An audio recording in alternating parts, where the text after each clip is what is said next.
Saludos y bienvenidos al curso de análisis no lineal de estructura. Yo soy su instructor Manuel Col. Hoy vamos a hablar de paneles de relleno en pórticos de hormigón. Eh, ¿De qué estamos hablando, verdad? Pues ahí tenemos un pórtico sencillo, pues que básicamente ya sea mampostería o hormigón que se use, vamos a decir que en general por razones arquitectónicas, ¿verdad? Para, para aislar la estructura, ¿verdad? Como todas las estructuras típicas en los pórticos del perímetro. O por otra razón, por querer hacer divisiones en la planta de la estructura, ¿verdad? Pues se pusieron estos rellenos en general en estructuras existentes. Este, pues la intención muchas veces no es hacer un diseño, no era un propósito estructural, era básicamente, como repitiendo, un propósito arquitectónico. Así que ya sea de mampostería o de hormigón, si eso se hizo, y aún si se va a diseñar así, ¿verdad? Donde estamos haciendo un diseño nuevo y vamos a rellenar con mampostería o paredes de hormigón, un pórtico que ya construimos, vamos a ponerlo así. Este, Eso es algo que hay que considerar en el análisis. Afecta bastante el comportamiento del pórtico y pues sí, es un comportamiento diferente. Y eso lo sabemos, pero hay que entender que sobre todo en el pasado, muchas veces se diseñaban estos pórticos, se diseñaban bien o para los criterios que habían en el momento que se diseñó, pero no se consideraba, ¿verdad?, el panel que después se añadía por efectos arquitectónicos y que muchas veces, como por ejemplo en Puerto Rico, aún hasta la pared de bloque es una pared bastante resistente porque tiene unos detalles mínimos de refuerzo y obviamente pues sí afecta bastante el comportamiento. Y vamos a seguir hablando de eso, pero lo que vamos a hacer es, aquí están las secciones de la 64113 que cubren esos temas y lo que vamos a hacer es que las vamos a ir viendo y después vamos a ver cómo las podemos modelar y pues yo no soy un experto en este tema, pero vamos a ver, ¿verdad?, qué herramientas tenemos y yo voy a dar mi opinión sobre ellas y sobre la C4113. Así que vamos a empezar con eso, vamos a empezar, ¿verdad? Estas son las secciones importantes de la C4113. Vamos a ver qué nos dice en términos de modelación y, y de criterios de aceptación. Bueno, yo voy a empezar por el capítulo 10, lo vamos a mirar completo, la sección 10.6, y voy marcando cosas. Ya yo marqué algunas cosas que me interesa mencionar, las que no he marcado que vea que sean importantes, pues las marco en el momento. Pero espero verlo bastante rapidito. Lo primero que dice, ¿verdad? Esto se refiere, ¿verdad?, a cuando el relleno interactúa con el frame. Y lo primero que nos dice es que si los infill están aislados, eso lo va a detallar un poquito más en el capítulo 11, pero aislado se refiere básicamente a que cuando el pórtico se desplaza, el relleno no toca el pórtico, o sea que estamos hablando, vamos a hacer, voy a dibujar solo un panel, una columna, una viga y o sea, un solo pórtico. Vamos a decir que tenemos el pórtico.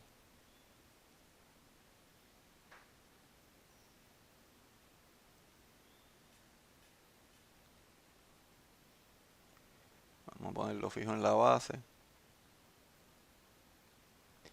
Y tenemos nuestro panel. Vamos a decir que el panel está también anclado o lo que sea, a lo que sea la base en ese caso. Y tenemos nuestro panel en contacto con nuestro pórtico. Entonces en ese caso vamos a tener que hacer ese análisis considerando ese panel. Pero una alternativa que tenemos es aislar el panel de las vigas y las columnas. Obviamente siempre él va a descansar en la viga de abajo si es un piso intermedio, pero la, las vigas y las columnas ¿verdad? Si las aislamos de tal manera que cuando vamos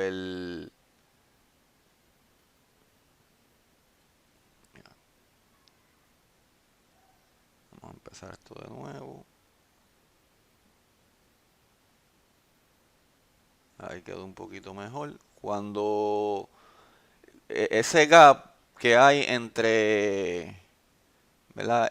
Entre el pórtico y la pared es suficiente para que el pórtico se desplace independiente, pues entonces podemos entonces analizar nuestro pórtico como ya sabemos, como hemos ido aprendiendo en este curso. Así que eso es aislado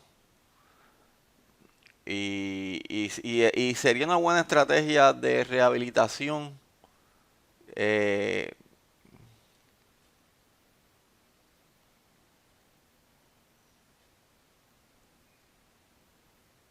También si ese efecto es detrimental en el caso de nuestro análisis. De hecho, yo les voy a poner en las referencias un artículo donde ellos hablan de una manera, el artículo básicamente habla de una manera de aislar el pórtico. Porque obviamente uno tiene que amarrar de alguna manera esa pared a la estructura, ¿verdad? Para que no se caiga ella sola. Digo, a menos que uno la diseñe para que sola no se caiga, ¿verdad? Y eso es parte de lo que nos dice la C4113, ¿verdad? En ese mismo párrafo. Que entonces la pared aislada se debe analizar con los requerimientos del capítulo 11, que es el capítulo de mampostería. Disculpen. Así que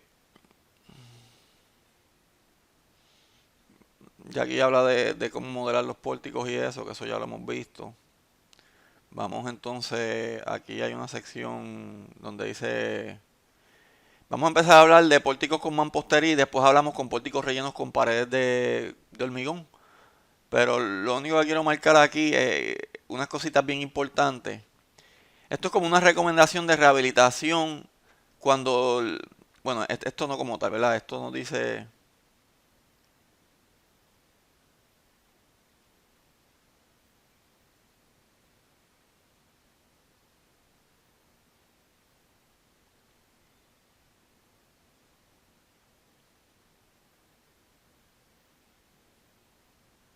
nos están hablando de que si entendemos que si la pared de mampostería se va a agrietar, podemos modelar el comportamiento, esto es bien importante, usando elementos diagonales, como diarriostres del pórtico. Y modelando las vigas y columnas también como elementos de celcha, vertical chords y las vigas como elementos de amarre. O sea, que está diciendo que podemos modelar el pórtico como un pórtico arriostrado. Por ejemplo, déjenme dibujarlo aquí. Tenemos ese mismo pórtico.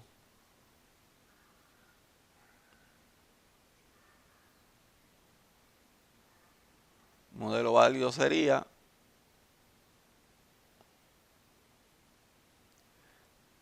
de hecho ya nos está permitiendo que las columnas las modelemos como elementos de celcha también. O sea que van a trabajar en tensión y compresión y lo mismo las vigas. Entonces eso es el truss element. Eso le llaman strut, creo, en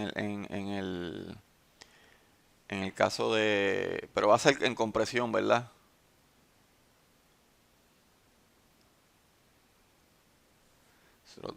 Y lo podemos modelar de esa manera. De hecho, FEMA, vamos a ver FEMA 356 que tiene un modelo. Yo también le voy a dar otra referencia que tiene otros modelos y les voy a explicar por qué le tengo que dar otra referencia. Este, Aunque no los vamos a discutir, pero es importante según lo que nos dé el AC4113. Y básicamente yo creo que esa es la otra oración que vamos a leer.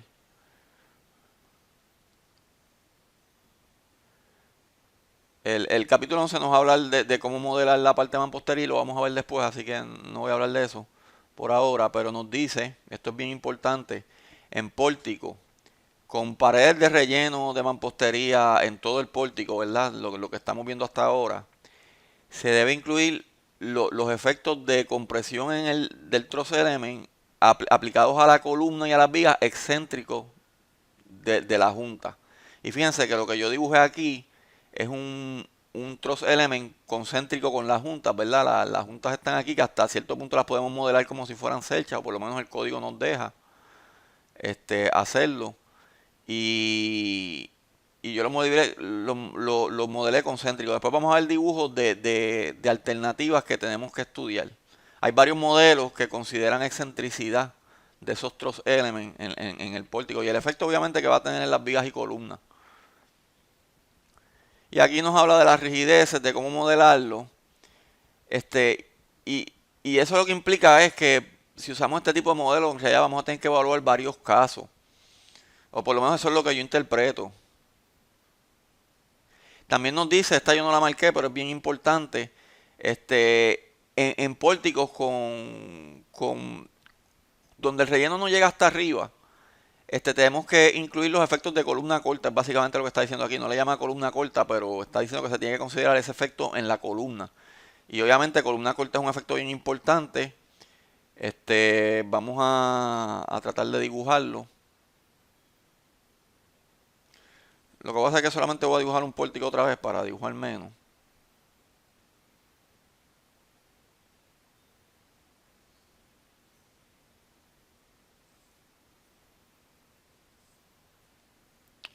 Y básicamente, si tenemos una pared, esto pasa, por ejemplo, en Puerto Rico pasaba en las escuelas, o pasa en las escuelas, y es un efecto con que nosotros después del terremoto de enero no estamos haciendo rehabilitación sísmica como tal, o por lo menos todavía, ¿verdad? Estamos empezando.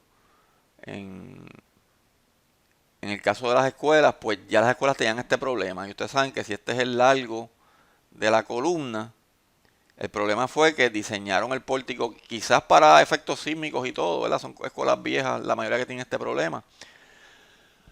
Pero en escuelas más modernas que ya tienen un diseño sísmico dúctil, se hacía una pared y se ponían ventanas en esta zona, o sea que esta zona era un hueco, básicamente. Pues cuando uno pone la carga cortante, uno diseñó la columna con este largo, pero el largo efectivo en realidad es este largo que es mucho más corto. Entonces tenemos que obviamente ese largo es más corto que este. Y sabemos que el cortante sísmico para el que se diseñó, lo más probable que era, asumiendo que la columna tiene la misma capacidad de momento arriba y abajo, que no necesariamente es así, es dos veces el momento plástico dividido entre el largo de la columna. Claro, ¿qué pasa? Que si ese cortante es mucho menor que dos veces el momento plástico sobre este largo, si en realidad los hinges se forman aquí y aquí, porque esta pared es tan rígida que esto plastifica antes de, de que plastifique aquí, donde queremos que plastifique, donde asumimos que iba a plastificar si el diseño se hizo sísmico correctamente del pórtico, pero se despreció el efecto de la pared corta. Claro, otra vez, como ya dijimos ahorita, una rehabilitación de eso es separar lo suficiente la pared corta del pórtico. Y yo le argumentaría que en todos los casos que haya el fenómeno de pared corta, lo- lo- sería hacer ese tipo de rehabilitación independientemente y no necesariamente estudiar ese efecto. ¿Verdad? Que ocurre en la pared corta. La voy a dejar pegada aquí para dejar los dos hinges. Pero si uno lo despega, entonces uno sabe que la columna puede trabajar con ese largo. Y eso es lo que se refiere a eso y es bien importante. De hecho, yo argumentaría, si yo fuera a estudiar una escuela de Puerto Rico, yo ya asumiría que se va a hacer la rehabilitación y simplemente analizaría el pórtico y haría los retrofit, dejando el espacio necesario para que el pórtico se pueda mover libremente. En Puerto Rico lo que están haciendo inmediato, porque obviamente después de que ocurrió los terremotos de enero, aunque fueron unos terremotos relativamente débiles, pues fue lo suficiente para que fallaran estructuras que no tienen mucha ingeniería. Y falló una escuela que les voy a decir que no, yo creo que no fue columna corta. Yo quiero que salga el estudio para ver qué fue lo que pasó. Pero basado en la gente que fue, me dicen que es más simplemente mala construcción completamente. Yo creo que fallaron las conexiones como tal, porque simplemente las varillas no llegaban, ¿verdad? Las varillas de las vías y columnas no tenían el largo desarrollo necesario y las conexiones en realidad no tenían la capacidad. Y quizás es la falla y la escuela colapsó al lado de muchos edificios que no colapsaron. No había nadie, así que no pasó nada. Pero obviamente eso resaltó un problema que sí existe en las escuelas en todo Puerto Rico, que es el de las columnas cortas, esas escuelas que se construyeron quizás en los 70 y quizás antes. Y pues son muy buenas en términos de estructura, pero quizás el diseño sísmico no es el mejor y para colmo tienen ese defecto de columna corta.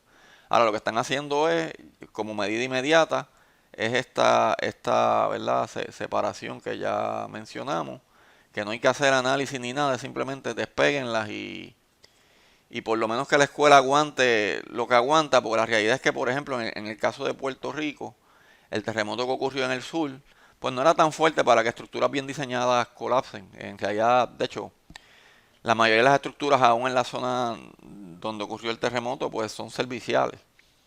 Y si uno elimina ese efecto de columna corta, por lo menos terremotos de esa magnitud que estaban la magnitud del terremoto fue 6.4. No tengo registros de aceleración, el único registro de aceleración que vi de unos profesores daba muy grande. Yo pienso que había un error con el acelerómetro. Este, pero fue un terremoto de 6.4 y pues estaba a 10 kilómetros de la costa, así que quizás lo que llegó fue menos. Y si ustedes ven la escala modificada de Mercalli, yo sé que ya me estoy yendo del tema, pues uno ve que quizás lo que llegó está en la zona esa de 6.0, 6.2, donde uno ve daño en estructuras donde no hay ingeniería, y eso fue lo que se vio en el caso de Puerto Rico, daño en estructuras donde había bien poca ingeniería. Sí, hay daños no significativos, por ejemplo, en los puentes, y de hecho hubo daños grandes en puentes, pero fueron casos especiales, en un puente quizás, y en varios puentes, bien, bien poquito. Este, y nada, pero esa rehabilitación pues ya se está haciendo aún sin análisis ni nada, porque se sabe que el problema es el problema de pared corta, pues se está aislando. Claro, después hay que evaluar las estructuras, ¿verdad? Para ver si, qué es lo que estamos aprendiendo en esta clase, por lo menos los conceptos teóricos, para después hacer evaluaciones por desempeño, y ver si esas estructuras hay que rehabilitarlas para que aguanten el terremoto de diseño. Porque obviamente el terremoto que vino a Puerto Rico no es el terremoto de diseño. Fue un terremoto que nos dio alerta, pero no el máximo que puede ocurrir, ¿verdad? En la isla. Anyway, seguimos, que me fui un poquito del tema. Pero eso es lo que dice en este párrafo, así que es extremadamente importante ese fenómeno. Y en mi opinión lo que uno quiere hacer es simplemente aislarlo. En términos de modelo, ellos nos están diciendo cómo modelar la estructura. Este, y voy a saltar la tabla por ahora, pero esta tabla es bien importante. Déjenme quitar esto que no hace falta verlo. Esta tabla es bien importante, pero vamos a saltarla por ahora porque ahorita vamos a ella. Y de hecho, quizás vamos ahora mismo. Nos están diciendo que obviamente en las zonas de relleno, en las zonas que no son de relleno, pues usamos ¿verdad? Nos dicen modelar las vías y columnas con las tablas 17 y 18, esas son las tablas que ya usamos. Y lo mismo las conexiones con la tabla, creo que es la 1010, ¿verdad? Si no hay paneles, ¿verdad? Hay zonas donde, por ejemplo, vamos a dibujarlo aquí mismo.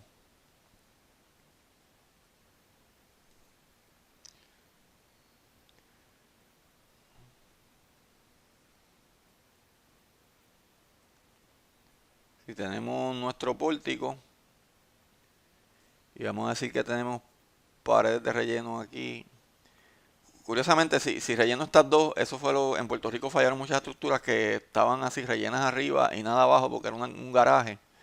Pero otra vez eran estructuras con pobre ingeniería, el terremoto no fue tan fuerte, pero definitivamente se formaron las articulaciones en las columnas de abajo.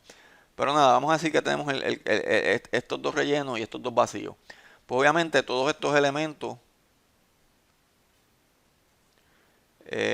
van a trabajar como pórtico normal y ya sabemos cómo modelarlo, ¿verdad? Inclusive las zonas de panel y todo eso. Así que eso es lo que nos está diciendo ahí. Y pues eso ya lo sabemos modelar.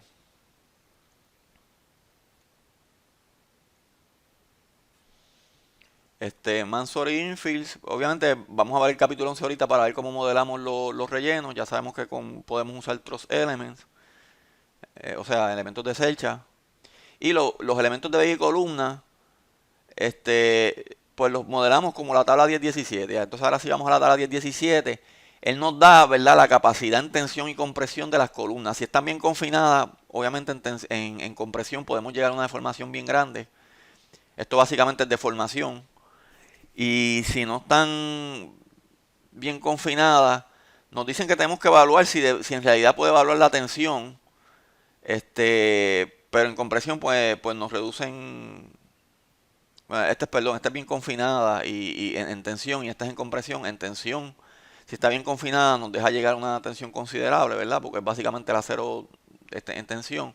Si no, tenemos que evaluar la capacidad en tensión de la columna con respecto a la capacidad por splice. Y básicamente lo que nos están diciendo es que vamos a tener que calcularla, ¿verdad? Este, Vamos a suponer para el ejemplo de nosotros, vamos a hacer un ejemplo ahorita que no hay problema, que estamos bien confinados. De hecho, eso fue lo que yo usé como dato. Y podemos considerar que no tenemos splices ni nada para efectos de eso. Aunque eventualmente si vamos a tener splices y si los desarrollamos bien, pues no debe haber problema. Claro, en estructuras existentes eso es algo que definitivamente hay que evaluar. Así que todo esto es bien importante porque nos dice cómo modelar, aunque en realidad la mampostería todavía no nos dice cómo modelarla porque eso hay que ir al capítulo 11. Vamos a ver que el capítulo 11 en realidad no dice mucho, pero dice cosas importantes que tenemos que considerar. En términos de capacidad, pues obviamente sabemos las capacidades de los elementos que no están en la parte rellena. No sé por qué no me quiere coger la mano. Bueno, porque aquí hay un marcado, pero la capacidad en tensión y compresión de las columnas. No nos hablan de las vigas y hace sentido porque en realidad las vigas son parte del sistema de piso y deben estar bien amarradas al sistema de piso, y las cargas que resisten en realidad se distribuyen en el diafragma. Así que eso hace sentido que no mencionen la capacidad en tensión y compresión de las vigas, aunque yo sí las modelo en el ejemplo que vamos a hacer, pero tengan en cuenta eso. Este es bien importante porque este lo tenemos que hacer nosotros quizás con un análisis de capacidad o el comentario de troces excéntricos, donde la fuerza que el infill le aplica a los pórticos las tenemos que considerar las fuerzas locales. Y eso lo que implica que vamos a tener que evaluar varios modelos este, de, de, de elementos de celcha e inclusive de cotejar las conexiones, ¿verdad? Si, claro, ahora no hay fuerzas de momento supuestamente, pero entonces le estamos aplicando una fuerza inclinada y tenemos que chequear la capacidad incortante de la conexión. Eso es algo que no se nos puede olvidar. Y las conexiones, obviamente, de los componentes adyacentes. Aquí se refiere a los componentes adyacentes a los paneles, no solamente a la fuerza que el panel inflige en la conexión, sino a que los paneles, verdad que esos componentes están bien desarrollados de tal manera que no vayan a fallar, ¿verdad? Porque no están bien desarrollados y no entran bien a la conexión. Eso es algo que hay que tomar en cuenta. O sea que hay que hacer unos cotejos, ¿verdad?, en el diseño. Quizás uno hace el modelo de panel, pero en realidad la estructura existente no tenía buen largo de desarrollo. O sea que hay varias cosas que tenemos que cotejar. Hay que acordarse que obviamente en los elementos que no tienen zona de panel, pues ya nosotros sabemos diseñar la junta o cotejarla con su capacidad encortante. El código nos da, ¿verdad?, la capacidad de esa junta.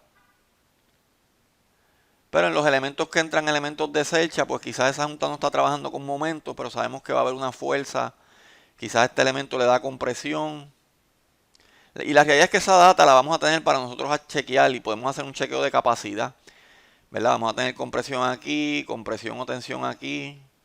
Y vamos a tener esta fuerza en la junta que le va a añadir una fuerza cortante a la conexión que vamos a tener que calcular para ver si aguanta. Pero a la vez vamos a tener que estar seguros que la columna se desarrolle, las varillas de la columna se desarrollen lo suficiente para poder aguantar la tensión, ¿verdad? Y lo mismo, vamos a suponer que aquí no hay panel, que el panel está aquí y acá.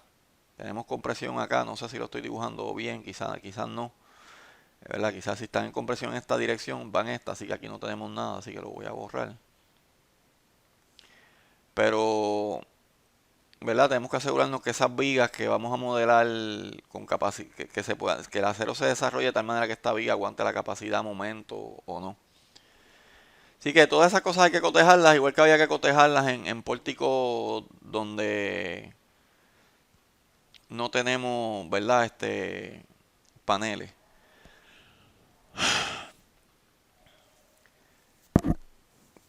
Y eso es lo que nos está diciendo en ese punto. Perdonen, abrí lo de grabar. Vamos a...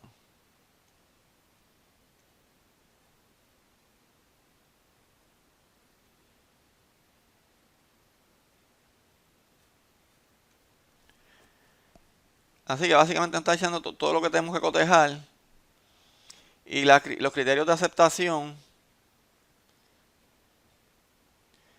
pues básicamente ya sabemos que tenemos la tabla 10-17. Aquí nos da, fíjense que nos lo dan en términos de, eso no lo mencioné ahorita, pero nos dan en términos de D y, y básicamente D significa strain total, no es deformaciones plásticas. Voy a abrir una copia del código para no moverme de esta página. Y vamos al, eso está en la figura 10.1 y también está en el capítulo 7, que es cómo vamos a modelar, ¿verdad? La no linealidad del material.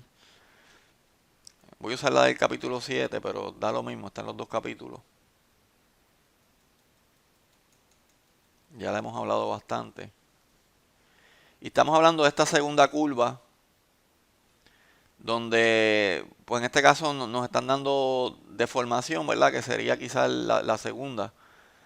Y capacidad, entre capacidad de excedencia. Y sabemos que vamos a coger la capacidad de excedencia como la capacidad de la columna, ¿verdad? En tensión o compresión.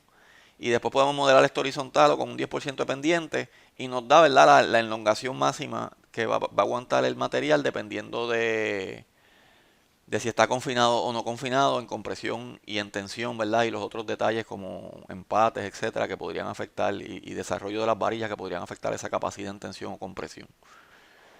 Así que ese es el modelo que nos está diciendo que usemos con esta tabla. En términos de la rigidez, recuerden que la tabla 10.5, no sé si lo dice, vamos a leerlo, porque lo pasé rápido, pero sí, nos lleva a la sección 10.4, que es, a la larga se refiere a la sección 10.5.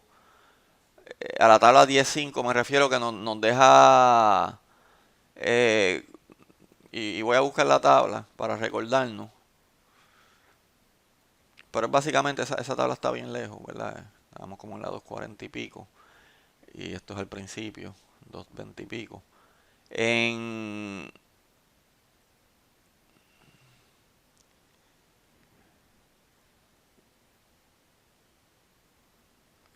columna con compresión causada por design gravity loads.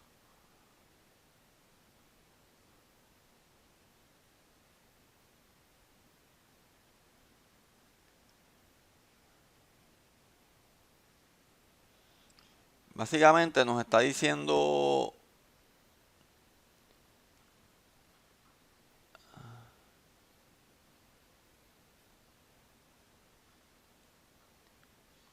esto es con compresión causada por el design gravity loads o con tensión si la columna, si la compresión es menor del 10% o está en tensión, pues nos piden que la reduzcamos.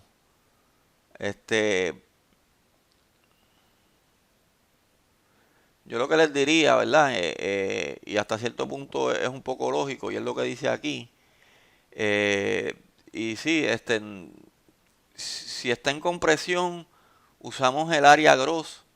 Y si está en tensión, usamos el área de acero, lo cual es lo que uno haría independientemente de lo que dice aquí. Cuando uno lo modela como un core, ¿verdad? Como un elemento de selcha. Así que tengan en cuenta eso, eh, ¿verdad? Y básicamente lo que dice la tabla 10.5 es lo que uno haría en términos de la rigidez axial del elemento de columna. Como les dije, el de vigas no afecta mucho, pero en vigas uno podría hacer lo mismo. Porque la viga va a ser parte del diafragma. Y por eso es que no lo mencionan aquí. Este, pues sí, la tabla 10.5 nos dice lo que hacer. La realidad es que si la compresión es mayor, pues obviamente va a ser esto mismo, ¿verdad? Así que no va a haber problema. Bueno, pues vamos otra vez, estamos como por las 2:40 y pico. Así que en términos de rigidez, como que tensión es diferente a compresión. Vamos a los criterios de aceptación.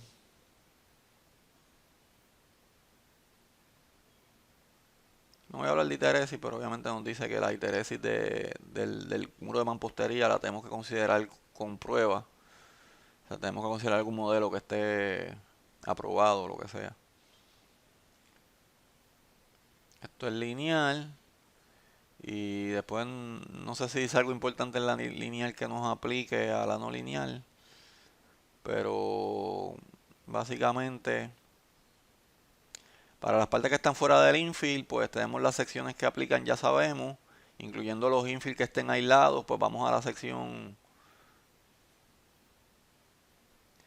No, esto es para los infill que no están aislados, de hecho la 11.4, así que vamos a las secciones que apliquen para mampostería y vamos a las secciones que apliquen para las vigas y columnas que no son parte de la parte rellena. Ah, para la parte rellena, obviamente usamos la tabla 10-17, ya sabemos eso.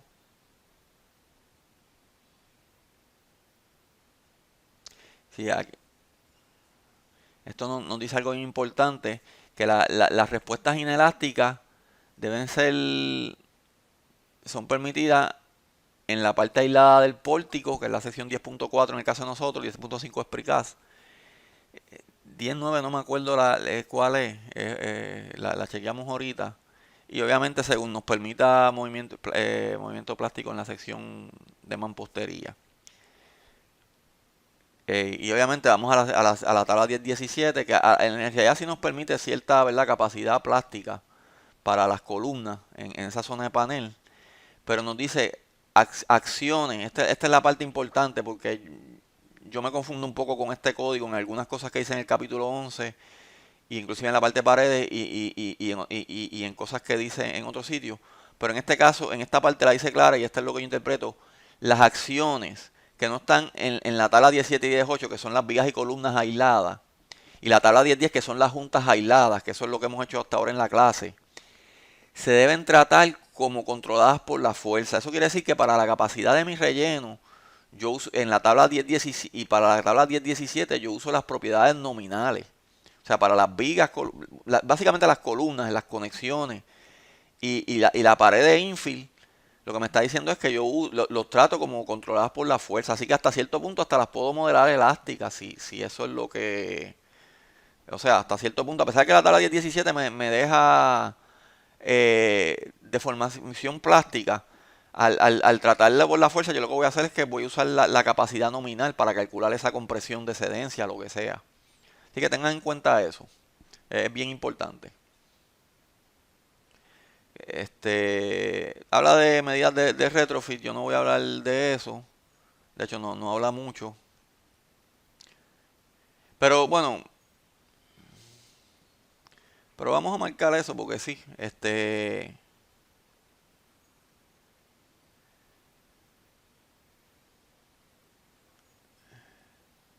Marqué más de lo que quería.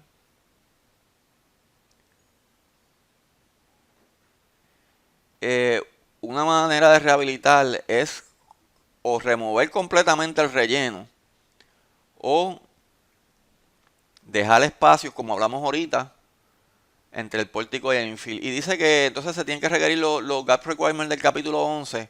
Eso lo que dice es que se debe dejar suficientemente espacio arriba y a los lados, de tal manera que el pórtico se pueda mover sin tocar el infill. Básicamente lo vamos a ver ahorita, así que no es nada complicado lo que pide. Y como yo les dije, yo les puse un artículo en las referencias que tiene un artículo de como un artículo que da unas recomendaciones, ¿verdad? Eso se puede hacer. Habrán varios sistemas para cómo estabilizar el pórtico, el relleno, si uno lo separa, ¿verdad? Ahora vamos a rellenos de hormigón, que es bien similar a lo que acabamos de ver. Yo no marqué nada general.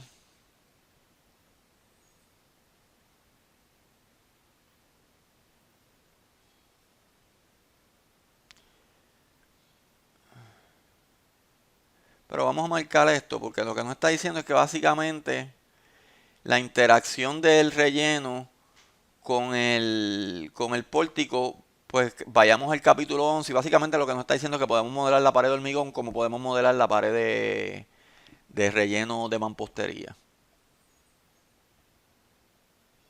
Y otra vez, no sé por qué no marqué esto, porque es exactamente lo mismo. Esto, todo lo que dijimos en mampostería que rellenamos, que marcamos al principio.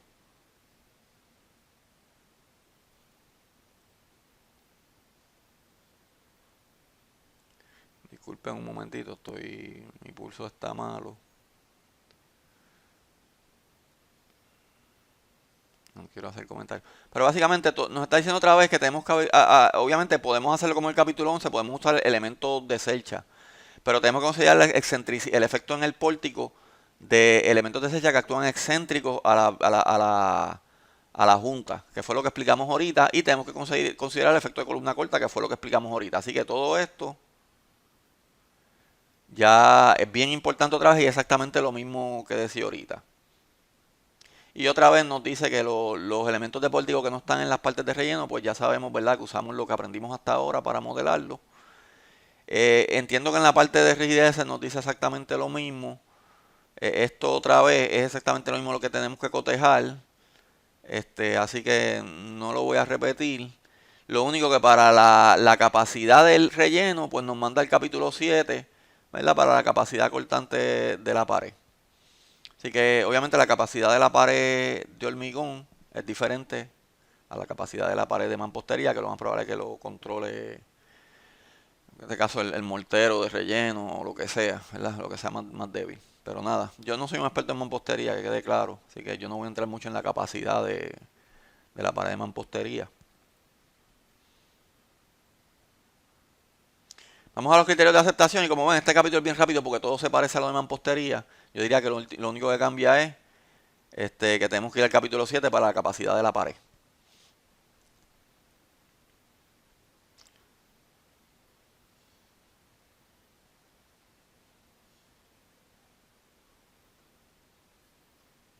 Bien, se dice un comentario bien importante, yo voy a hablar de eso ahorita, donde la pared y el relleno, el frame y el relleno, se asumen que actúan como una pared monolítica. La capacidad de flexión debe basarse en la consideración de ambos, del acero de la columna y como boundary member y de las paredes. Y obviamente tenemos que asegurarnos, ¿verdad?, que tenemos el anclaje suficiente para que actúen como una unidad monolítica. Si eso pasa, básicamente estamos en el capítulo de paredes, ¿verdad? Básicamente tenemos una pared con elementos de borde. Y ese no es el caso que estamos hablando en este capítulo. Estamos hablando de que construimos y después rellenamos. Y la realidad es que lo que hay es un borde que está pegado al pórtico, porque usamos el pórtico hasta cierto punto como formaleta, por lo menos de los bordes de la pared. Y rellenamos la pared después de que ya construimos el pórtico, que era lo que estaba quizás en el diseño original supuesto a coger las cargas gravitarias. Y la pared era simplemente una barrera arquitectónica para la serviciabilidad que sea que requiere la estructura. Así que tengan en cuenta eso, porque si anclamos la pared y le damos el desarrollo suficiente, o vamos a decir que simplemente la pared no está lo suficientemente desarrollada para decir que actúa monolítica con el pórtico, pues entonces estamos hablando de lo que estamos estudiando ahora.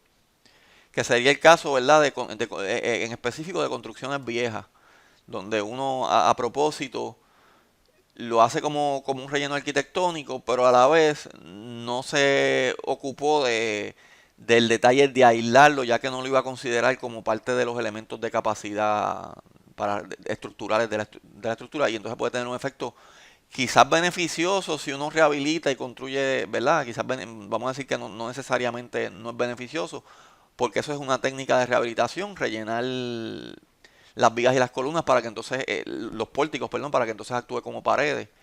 Así que tengan en cuenta eso, que estamos evaluando. Estamos evaluando cuando estamos hablando de cosas que actúan por separado, porque simplemente se pegó al pórtico. Pues nada, eso es muy interesante, pero y estén conscientes, porque ya lo que nos dice aquí es que en realidad tenemos que asegurarnos que pueda actuar el monolítico y en realidad entonces lo que estamos analizando es una pared, que ya vimos cómo modelarlas en el capítulo 17. Los criterios de aceptación nos envían, ¿verdad? Para las vigas y columnas nos envían la 624, si se fijan en la de mampostería, esa es la tabla 1017. Obviamente, entonces para el relleno, pues es la pared, así que vamos a la tabla 10, al capítulo 17, que es el de paredes. Vamos a chequear la capacidad importante de la pared, que no se exceda, ¿verdad? Básicamente. Este, pues nada, déjenme ver cómo vamos. Eh, Voy a parar este video. Lo que vamos a hacer ahora es que vamos a ver el capítulo 11.4. De hecho, no voy a parar el video. Vamos a seguir ahora directo. Vamos a la sección 11.4 a ver qué nos dice de mampostería. Porque ahí es que básicamente nos explica cómo modelar, cómo hacer ese modelo del relleno. Que tanto en paredes como de hormigón como de mampostería, pues va a ser, como quien dice, lo mismo. Porque básicamente el capítulo de pared de mampostería, de hormigón, nos dice que vayamos al capítulo, a la sección 11.4 para efectos de cómo modelarlo. Así que básicamente este capítulo nos dice cómo modelarlo. Lo que vamos a ver es que en realidad no dice mucho, pero hay unas cosas bien interesantes y si ustedes son como yo, que no somos expertos en mampostería, o por decir algo, no sabemos nada, pues hay unas consideraciones bien importantes que hasta cierto punto uno no piensa mucho en ellas de primera instancia, pero sí son bien importantes. Aquí es que nos dice, ¿verdad? Lo primero que marco es que los paredes se consideran aislados del pórtico si los gaps, y aquí es que lo dice, en el tope, o sea, en el tope de la pared aislada y en los dos lados, son suficientes para acomodar los desplazamientos esperados del pórtico. O sea, que nosotros hacemos nuestro análisis de pushover como ya nosotros hacemos y después verificamos si esos paneles, que lo tratamos simplemente como carga muerta porque estamos diciendo que los vamos a aislar o están aislados en el diseño que estamos haciendo, tenemos que chequear si cuando el pórtico se deflexiona, y yo no soy muy bueno dibujando eso, bueno, vamos a hacer lo siguiente. Vamos a Google,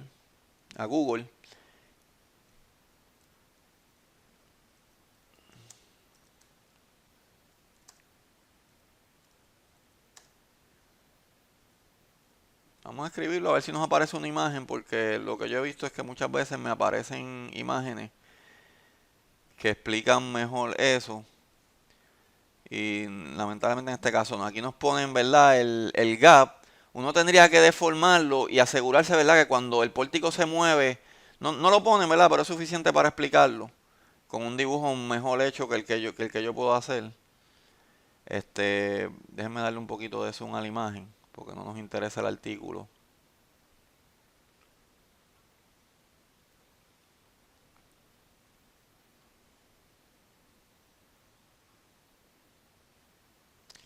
Pues es obvio, ¿verdad? Lo que estamos hablando. Tenemos que entonces hacer nuestro análisis, donde en realidad, ¿verdad? Nos dicen que tenemos que proveer gap a los lados y en el tope. De tal manera que cuando calculamos las deflexiones, pues las deflexiones que calculamos, ¿verdad? Quizás en este nodo, con este nodo es suficiente, porque si en este nodo es suficiente, pues sabemos que aquí va a ser suficiente. Pero en realidad vamos a tener la deflexión de la columna. De hecho, si hacemos análisis dinámico, vamos a tener las deflexiones máximas. Y vamos a saber si ese gap es suficiente para acomodar esas deflexiones. Y tanto vertical, ¿verdad? Porque van a ocurrir deflexiones verticales, aunque sean muy pequeñas en pórtico. Pero ¿verdad? En la viga. Y podemos considerar, ¿verdad? Si esas deflexiones de la viga máxima, ¿verdad? Se pueden acomodar. Y eso es lo que estamos hablando. No es nada complicado. Hacemos nuestro diseño asumiendo que va a estar aislado. Y después nos encargamos de que esos gaps sean lo suficiente. Y después, ya sea que diseñemos esta pared para que solo aguante el terremoto, y vamos a ver que sí hay maneras de diseñarla, y quizás hay maneras de construirla sin tener que analizarla. Yo no soy un experto en eso, ¿verdad? Pero quizás las hay, porque eso lo vamos a ver más ahorita. Este, pero si no, también hay maneras de conectarla al pórtico, pero que no afecten que el pórtico trabaje como pórtico. Y de hecho, uno de los ejemplos es el paper que yo pongo, que no voy a discutir, pero dice cómo amarrar esa pared a la estructura, ¿verdad? Porque a la larga es una carga que la estructura tiene que soportar. De tal manera que sí, le dé soporte, pero a la vez no deje que el pórtico se deje de comportar como pórtico. Bueno, pues vamos a seguir.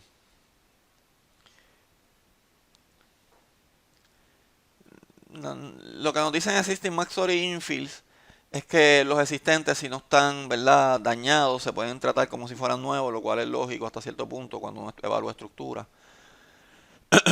Perdón. Esto es bien importante y si vamos a considerar, si no los vamos a aislar como medida de rehabilitación y los vamos a considerar en el análisis, pues obviamente lo que estamos diciendo es que él va a ser un elemento que ya sea como elemento de fuerza va a resistir el terremoto. Pero entonces, y voy a explicar, esto es bien importante en realidad para paneles. Bueno, es importante lo que está diciendo aquí es importante para todos los paneles. Y lo que está diciendo es que para resistir la fuerza fuera del plano, él tiene que estar lo suficiente amarrado al pórtico. Eh, ¿Verdad? Si yo tengo este panel y lo voy a usar como parte del sistema, o simplemente voy a considerarlo en el análisis, va a estar ni remedio, no le queda más remedio que ser parte del sistema de resistir cargas laterales. Pues si no está bien amarrado a los elementos que lo rodean, él se podría salir fuera del plano. Vamos a ver si tengo espacio todavía aquí para hacer otro dibujo. ¿Verdad? Voy a dibujar solamente la pared de mampostería. No quiero usar este color. Tengo mi pared de mampostería. Ahora mirándola en la otra dirección. Tengo mis bloques. Y ¿verdad? Van a venir cargas del terremoto en esta dirección. Y la pared se va a deflexionar y va a recibir momentos. Pues obviamente si no está lo suficiente amarrada al pórtico, la pared se puede mover en esa dirección y no va a ser efectiva, no solamente en esta dirección que típicamente nosotros no la consideramos en el caso de pórtico, pero tampoco puede ser que no sea efectiva en la otra dirección porque se va a despegar del pórtico. Y eso es lo que llamamos fuera del plano. En inglés, ¿verdad? Él le va a llamar out of plane. No necesariamente es que estamos diciendo que vamos a considerar, y de hecho no lo vamos a hacer, por lo menos en lo que yo voy a discutir, la capacidad de la pared, si alguna, en esa dirección. Es que como quiera, pues no se puede salir en esa dirección. Y piensen si está bien amarrado.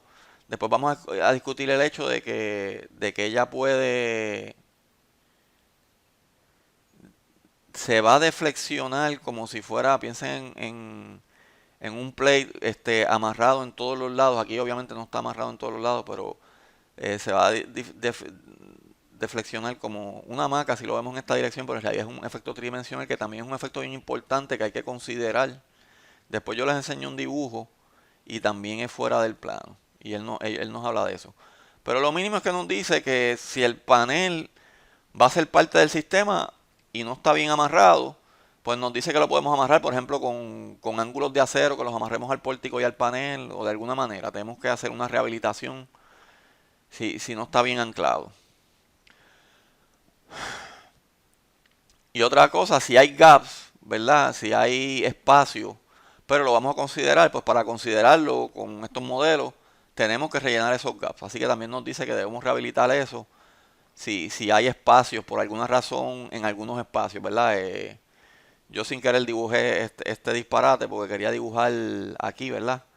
Quería dibujar el retrofit y si no está con retrofit lo que pasa, pues si eso estuviera así y decimos que lo queremos usar, pues vamos a tener que rellenar todo lo que está en azul, ¿verdad? Porque esto así como está, pues no aplica o es detrimental. Pero claro, SAP quizás nos deja modelar literalmente esto, que quede claro, usando elementos de elemento finito y eso también lo vamos a hablar.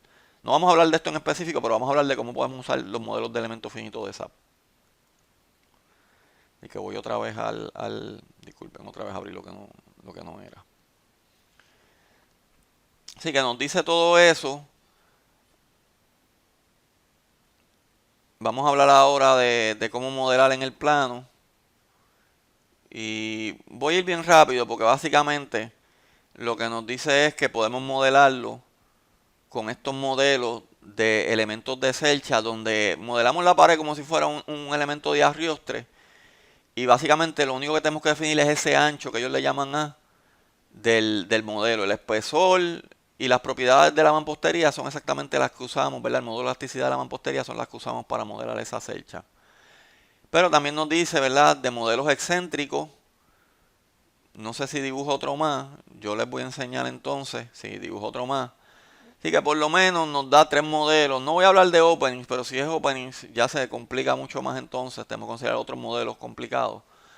Pero sí nos dan todos estos modelos. Yo les voy a poner como referencia. Déjenme buscarla.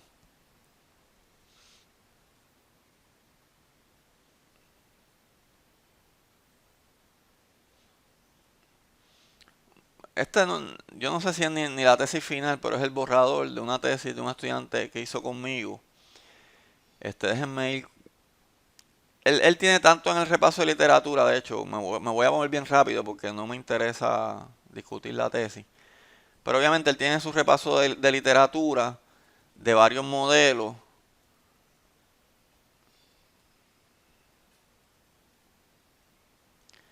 eh, Concéntrico, excéntrico. No aparece, no veo el dibujo del excéntrico con un solo trozo, pero él también lo tiene en el modelo. Y si nos movemos más abajo, voy a poner como la página 95 por ahí, donde ya él hace los cálculos. Él sí considera, ¿verdad? Varios modelos. Él considera el concéntrico, tienen los cálculos ahí del concéntrico. No sé, estos son los cálculos con un modelo que está él lo pone aquí. Este modelo, no le voy a dar zoom, pero es bien parecido al que vamos a discutir. Este es el que está en el código de mampostería. No sé si el código de mampostería, ¿verdad? Él pone otros modelos.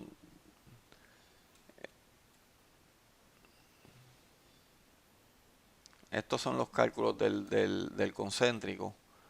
Pero después él hace el excéntrico. No sé si pone los cálculos o si son los mismos cálculos, ¿verdad? Esa parte tengo dudas.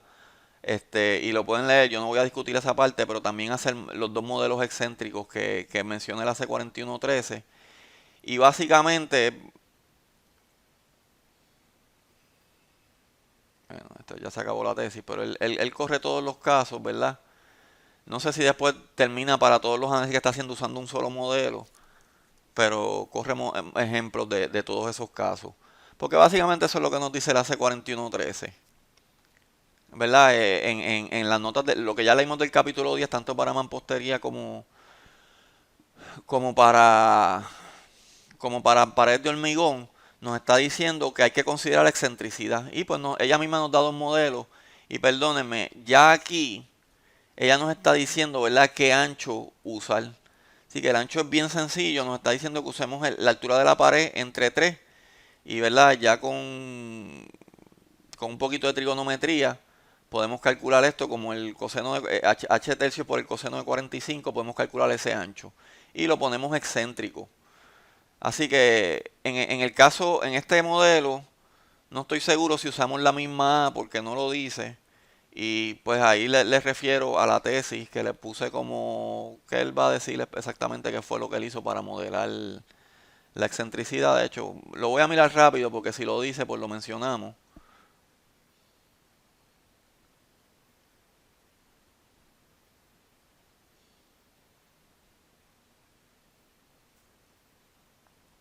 Yo creo que vamos a tener que leer el repaso de literatura porque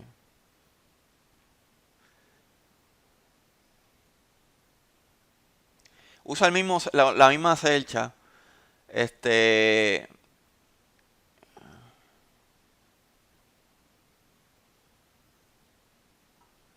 pero simplemente lo pone excéntrico.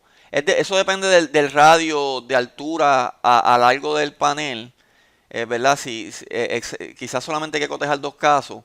Si el panel es más cuadrado, pues usamos un modelo sencillo. Si el panel es más corto, de hecho aquí él lo usa con un panel más largo, así que quizás hay que hacerlo de todas maneras. Yo no estoy seguro si nos dice que lo hagamos excéntrico a 1.5 pies. Hasta cierto punto me parece que eso es lo que dice el código. Y este otro modelo, ¿verdad? Que ya nos dice que ancho usar. Vamos a leer el AC4113 porque si lo logramos descifrar, porque se los digo, yo no lo he leído y hasta cierto punto no era mi intención discutirlo.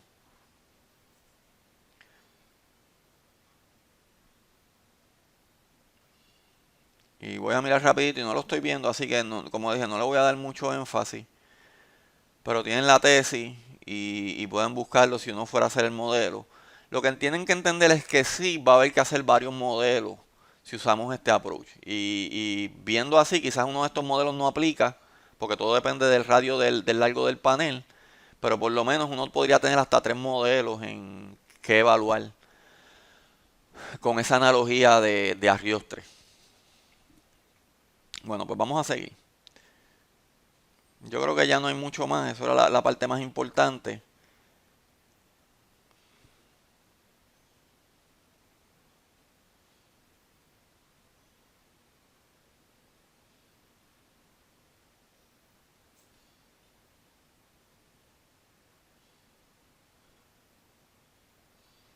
Los criterios de aceptación de las columnas. Nos están hablando lo mismo del efecto de columna corta, así que yo no voy a mencionar eso. Déjenme ver las tablas.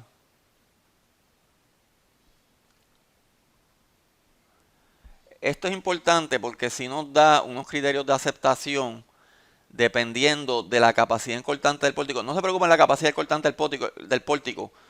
Sumen en un piso la capacidad para cada piso sumen la capacidad de cortante de las columnas. La calculan. La capacidad cortante de las columnas es la capacidad de ese pórtico en ese plano en ese piso. Y calculen la capacidad cortante del panel de mampostería o inclusive del pared de la pared de relleno de concreto. Y dependiendo del radio de su panel, ella nos va a dar un drift en el plano permitido. Así que también vamos a controlar el drift del panel, o esa es la manera que vamos a hacer el criterio de aceptación del panel. Otra vez fíjense que es con la fórmula D. Yo les voy a decir, basado en lo que dice el capítulo 10, que usen las capacidades nominales, porque dice que lo tenemos que tratar como fuerza. Pero entonces podríamos exceder, lo que nos dice esto es que hasta cierto punto podríamos exceder la capacidad plástica cortante del panel. Y de la manera que yo lo voy a interpretar se complica un poco en base a otra cosa que dice ahorita. Porque si yo voy a usar mi panel para resistir las cargas laterales, yo sí me voy a asegurar que yo no exceda este drift, pero yo me voy a asegurar que tampoco yo exceda mi capacidad cortante del panel. Así que si D excede la capacidad, cuando llego a este drift, mi D en realidad ya pasó la capacidad del panel. Y déjenme hablar de lo que estamos hablando porque tengo la gráfica aquí. Yo, por mí, si cuando yo calculo este D total, de verdad ya yo había excedido esta capacidad y yo le di una pendiente horizontal, que sería lo que yo haría, y yo estoy usando ese panel de verdad para aguantar las cargas sísmicas, yo lo voy a tratar como fuerzas y aunque él me deja llegar hasta aquí, yo voy a ser conservador y me voy a quedar por acá. Claro, si estoy por acá y el drift me dio 5%, es 0.5%, ¿verdad? Que es bien poquito. Quizás todavía no he llegado a mi capacidad y pasé 0.5% aquí, o sea, de llega hasta aquí nada más, de ese queda elástico. Entonces sí yo voy a considerar esta capacidad como un límite. ¿Verdad? Estoy diciendo de si estoy en esta línea, tengo que chequear en qué línea estoy dependiendo de la capacidad en cortante de mi pórtico. Vamos a decir que mi pórtico estaba diseñado estaba bien diseñado y aguanta las cargas sísmicas y tengo una capacidad bien grande cortante en las columnas y mi panel era simplemente un panel de relleno, así que mi beta está en este lado. Pues quizás puedo llegar, dependiendo de mi radio, ¿verdad? De mi radio del panel, quizás puedo llegar a un drift de 2, de 2%, que es bastante. Y en ese caso, lo que estoy diciendo es que si yo fuera a considerar el panel, no llegaría a ese drift de 2. Me aseguro que no exceda la capacidad del panel. Pero, claro, si el pórtico está bien diseñado y estoy en este beta, lo más probable es que yo lo que quiero es aislar el panel, así que quizás esta discusión es obvia. Pero si cuando llego a 2% todavía mi panel no falla en cortante, lo cual yo diría que es un panel, ¿verdad? El panel va a tener poco capacidad de drift. Pues yo no dejaría que el panel, si el panel va a ser parte del sistema de capacidad sísmica, yo no dejaría que excediera esa capacidad. Así que si yo estoy en un beta así, lo más probable es que yo aísle el panel porque lo más probable es que el pórtico tenga muy buena capacidad en cortante sísmica y quiera aprovecharme del comportamiento de pórtico. Claro, un problema que tienen los pórticos es que se van a desplazar mucho y quizás uno quiere controlar ese desplazamiento y ahí uno quizás quiere considerar el panel, pero pues ya uno está hablando de que quizás uno quiere hacer paredes de carga de verdad. Si uno quiere, ¿verdad? Piensen, uno quiere usar el panel, piensen que estamos hablando de casas de un nivel. Quizás uno dice, mira, quizás la casa con los paneles así, quizás tengo que hacer una rehabilitación mínima, así que vamos a usarlos para la capacidad cortante. Estamos hablando de eso. Esta tabla es bien importante y yo creo que ya estamos listos para llegar porque los criterios de aceptación, quitando ese criterio adicional, el otro criterio de aceptación no lo puse en la capacidad en cortante de la pared de mampostería, que no es nada de complicada de calcular. Y no voy a hablar de eso, pero pues calculan la capacidad en cortante de mampostería. Y siendo reforzada, ¿verdad? Pues la calculan, no es complicada. Y eso sería el otro criterio de aceptación, no excederla, ¿verdad? O excederla de tal manera que no exceda la mujer, el drift que ella nos permite. Perdón, estoy en la tabla que no es, la tabla 19. El drift que nos permite, ¿verdad? Que lo tienen aquí. Bueno, ya casi estamos acabando toda la teoría. Me falta ir a FEMA, a FEMA 356 para ver el modelo de cómo vamos a calcular el ancho efectivo de ese trust. Por lo menos de los que son un solo trust, ¿verdad? Que no es como tal una tercera parte del pórtico. O aunque hay modelos que sí nos dicen tanto ancho, de tanta cantidad de la pared o lo que sea. Pero vamos a hablar de esta última sección que es bien importante, que dice Mansory Infill Wall Out of Plane Actions. Y uno dice, bueno, pero yo no quiero usar, aunque vaya a usar la pared, no la voy a aislar. Yo no quiero usar la capacidad out of plane de esa pared porque es muy poca. No me interesa. Así que si no la tiene, no me interesa. Bueno, pero vamos a pensar, y aquí está la clave, en paredes no reforzadas.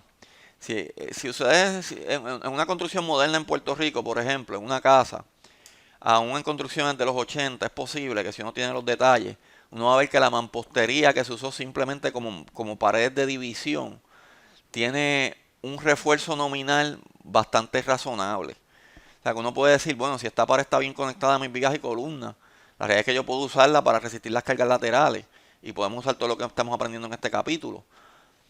Pero si es el caso de paredes no reforzadas, podemos tener el problema de que aunque uno diga, mira, esta pared aguanta, quizás tengamos que rehabilitar para esta acción.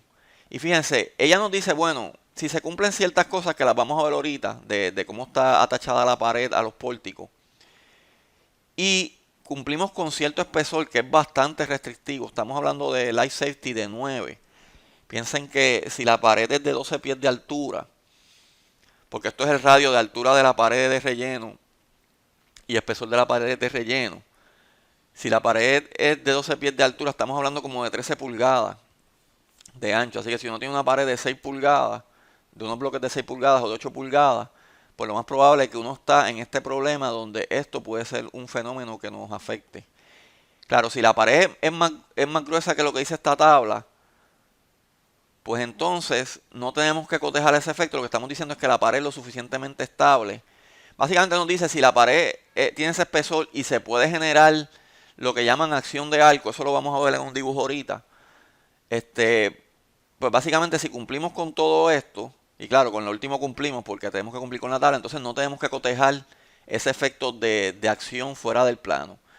Hay contacto suficiente y con contacto completo con el pórtico. Nos dan la relación entre el módulo de elasticidad del pórtico y la inercia del pórtico con respecto a la pared y nos dan el producto del módulo de elasticidad del pórtico con el momento de inercia del componente más flexible excede este valor. O sea que básicamente nos controlan la rigidez de las columnas. Y vamos a decir que si la excedemos, yo calculé, creo que no lo calculé como tal directo en el ejemplo que hicimos. Pero en el ejemplo que hicimos no nos interesa. Y el frame component tiene la capacidad para resistir el esfuerzo que le va a hacer el panel debido a la acción de arco. Y obviamente esto lo vamos a cumplir 25 el radio del T. Porque en realidad si cumplimos con la tabla, cumplimos con ese radio del T. Ahora lo que nos está diciendo es que si cumplimos con todo esto, podemos considerar que acción de arco se genera. Si cumplimos con todo esto y el espesor de la tabla 10 en realidad no tenemos que hacer el cotejo de acciones de fuera del plano. ¿Y por qué estamos cotejando acciones fuera del plano? Curiosamente, si podemos considerar acciones de arco, ya nos da el desplazamiento fuera de arco. Eso es curioso, ¿verdad? Eso es una fórmula empírica para calcular el desplazamiento que se puede generar en un terremoto. Pero, y nos da la capacidad fuera de, que no nos, como le dije, no me interesa, esta es la capacidad de inflexión de hormigón sin reforzar, de bloques sin refuerzo, o paredes sin refuerzo, fuera del plano. Nos dice que si tenemos ese efecto, si tenemos ese fenómeno, no podemos usar los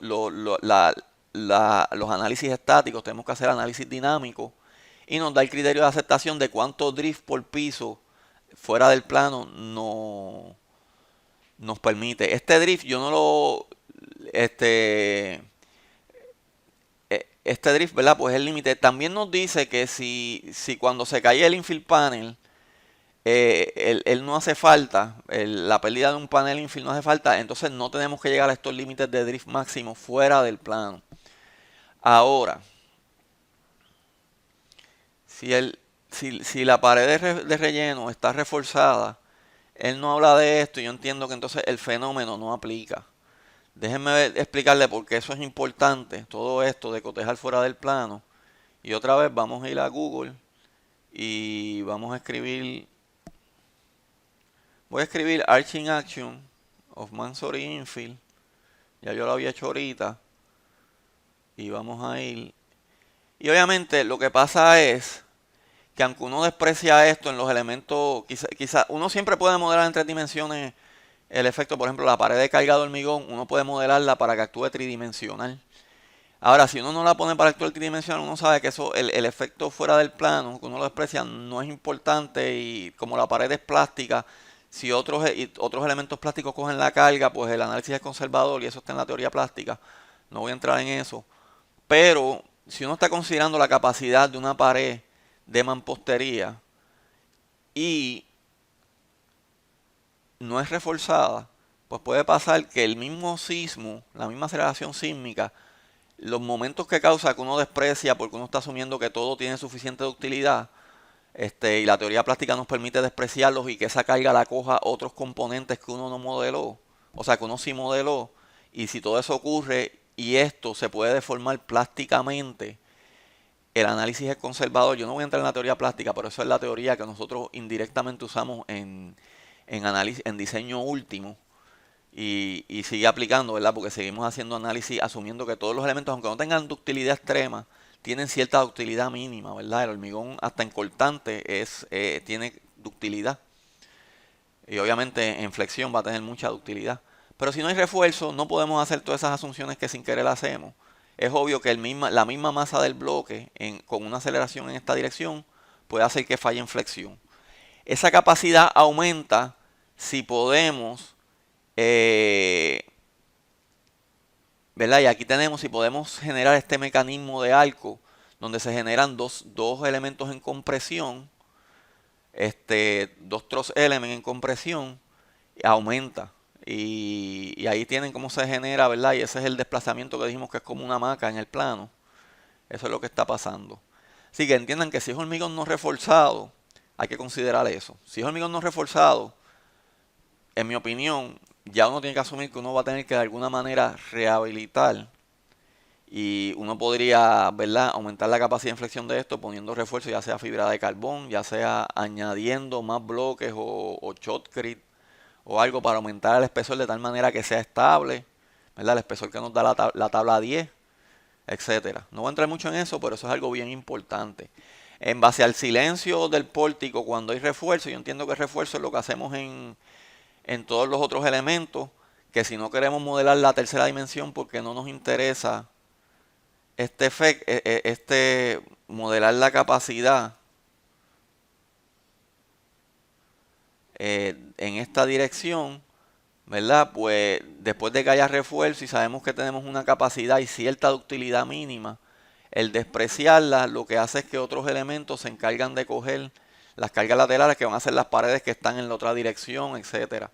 Y como todos los elementos de nuestro, inclusive, y estoy hablando de los elementos que fallan por fuerza, como quiera tienen cierta ductilidad mínima. Cuando uno dice que el hormigón falla en cortante o que la junta falla por la fuerza, ustedes saben que ustedes tienen que reforzar esa fuerza, inclusive hay que ponerle aros de tal manera que ella sí tiene una capacidad dúctil. Quizás uno no la considera y es poca comparado con lo que se puede deformar una articulación en una viga bien detallada, pero sí.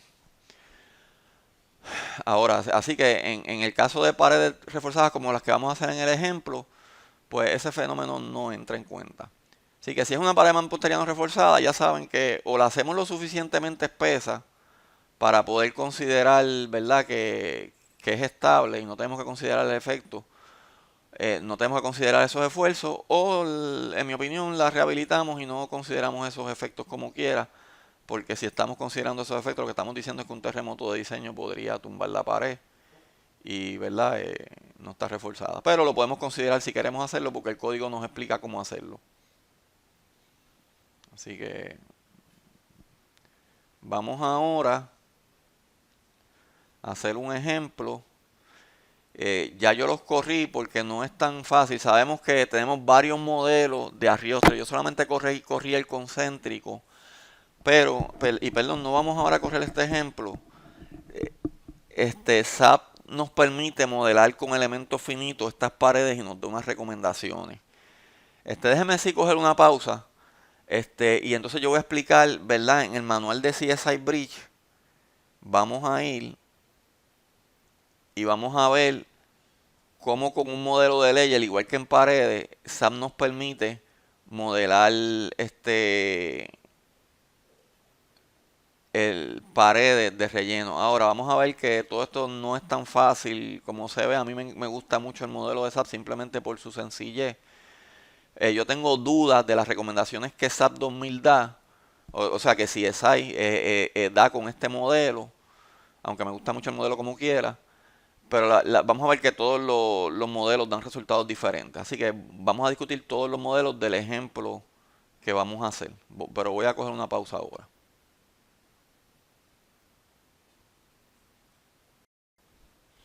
Bueno, antes de ir al ejemplo, vamos a ir a FEMA 356, porque en FEMA 356 sí hay un modelo, ¿verdad? Yo le dije que yo no usé el del código de mampostería, yo usé esta fórmula que está en FEMA para el modelo de modelar el relleno como una celcha. Y esto es un modelo bien sencillo con las propiedades del relleno y del pórtico, cómo calcular un ancho efectivo para el elemento de celcha. Así que no es nada complicado.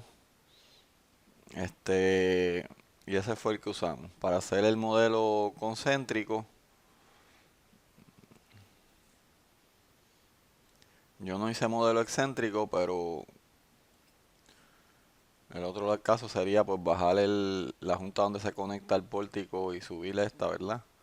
Y está el otro caso que aquí no lo dibujan, pero que lo tienen en la referencia en la tesis, ¿verdad? Yo creo que en lo que se hace es que los trozos se ponen a 45 grados y ya, donde queden. Y me da la impresión que en uno usa el mismo trozo y lo baja 1.5 pies, pero no estoy seguro si eso es un segmento. Quizás el 1.5 es 1% quizás es una tercera parte. Esto 3 por 1.5, definitivamente no es eso. Así que no estoy seguro, habría que leerlo y como les dije no lo he verificado. Pero no es difícil hacerlo, que es lo importante. Anyway, usamos esa fórmula y yo hice en SMAT pues esos cálculos para el ejemplo que tenemos. No le he dado zoom, pero déjenme recordarles el ejemplo. Lo único que me he puesto en este ejemplo es las dimensiones del pórtico de centro a centro de vigas y columnas, que son 12 pies de altura, 12 pies de altura, entonces 16 y 16 cada luz.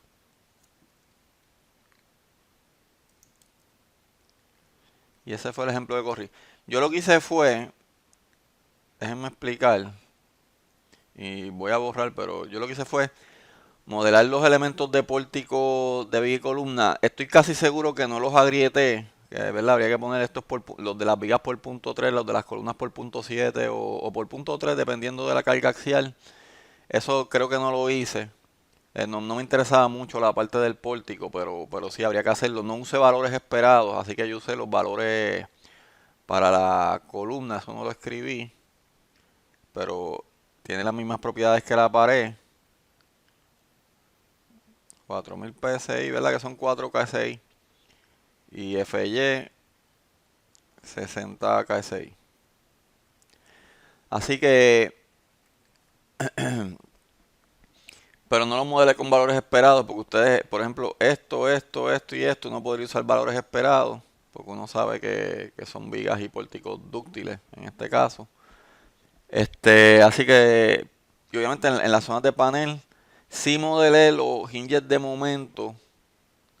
eh, claro, en las columnas usé los hinges de viga y les puse zonas de panel y el scissors model elástico, todas esas cosas.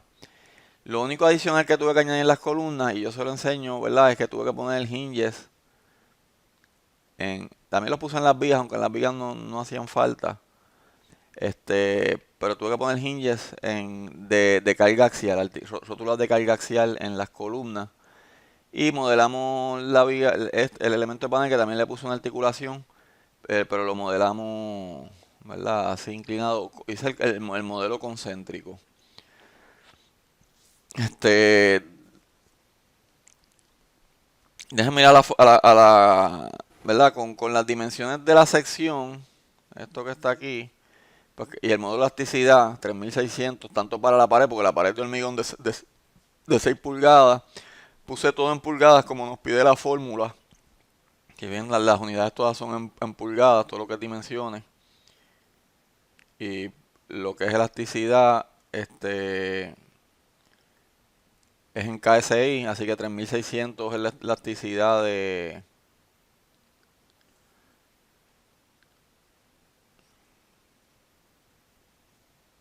Déjenme que se me movió todo esto.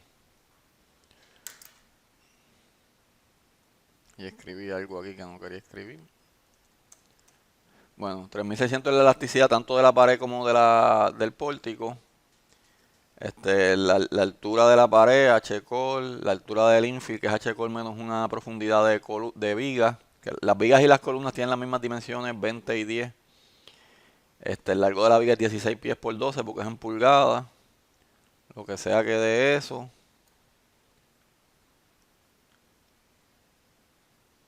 192. El largo del infill pues es 172. Fíjense, es bastante cuadrado. Déjenme ver.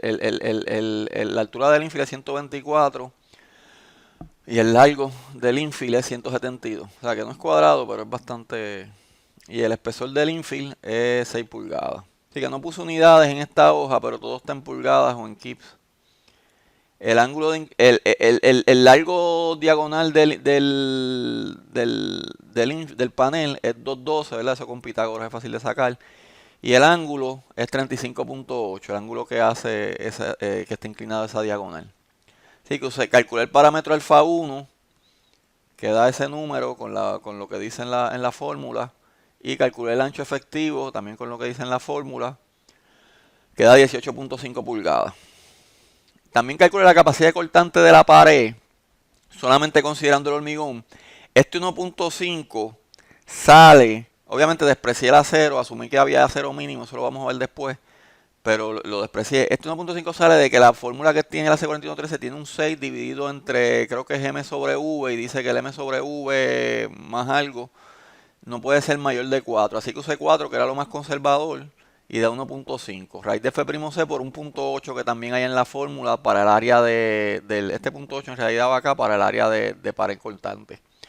Así que con eso nos da 78 kits, ¿verdad? Eso hace 78.000 libras, perdón. Que eso es 78 kits. Y la capacidad axial, pues es básicamente la hipotenusa de esta capacidad en cortante, así que el cortante dividido entre el coseno del ángulo de inclinación. Esto es como que dice la capacidad en cortante, pero puesta en la celcha, en el elemento de celcha, que da, en este caso, 96 kips, o 97 kips si lo redondeamos. Y que hice todos esos cálculos para poder modelar el modelo en SAP. Así que vamos a abrir el programa.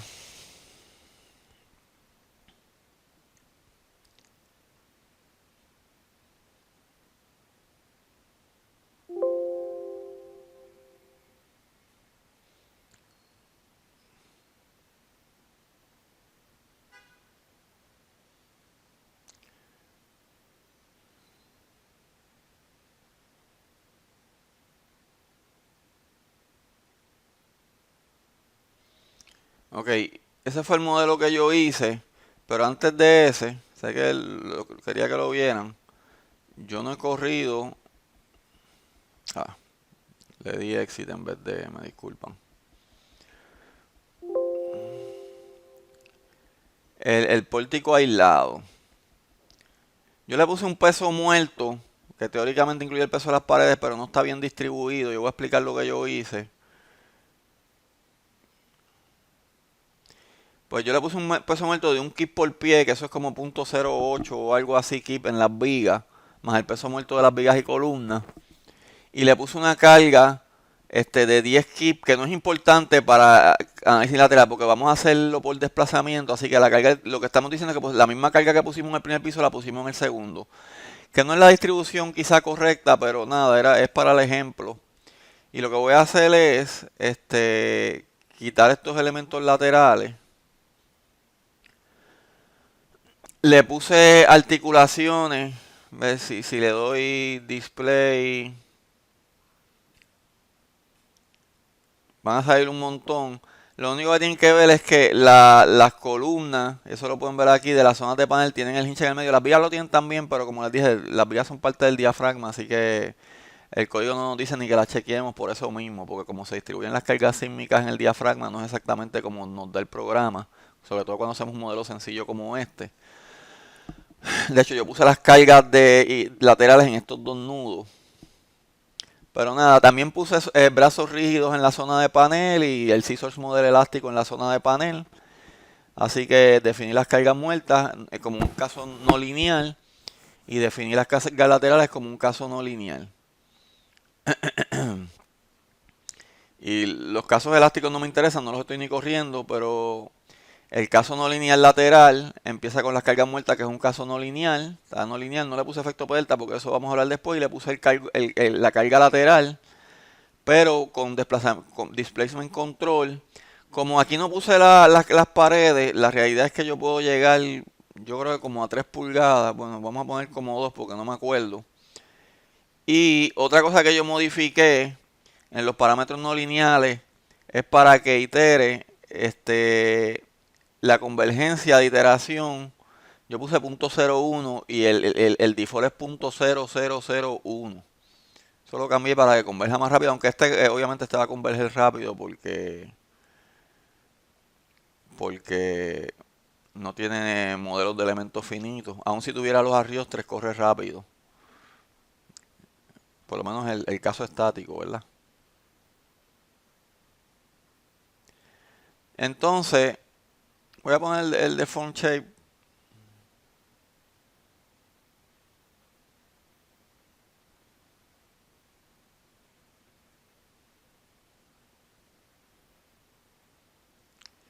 Ahí se forma un piso mira, casi, sí, se formó un piso de Bale un poco. Vamos a ver el plot function. Ya yo había creado, la junta 3 es la que está en el techo.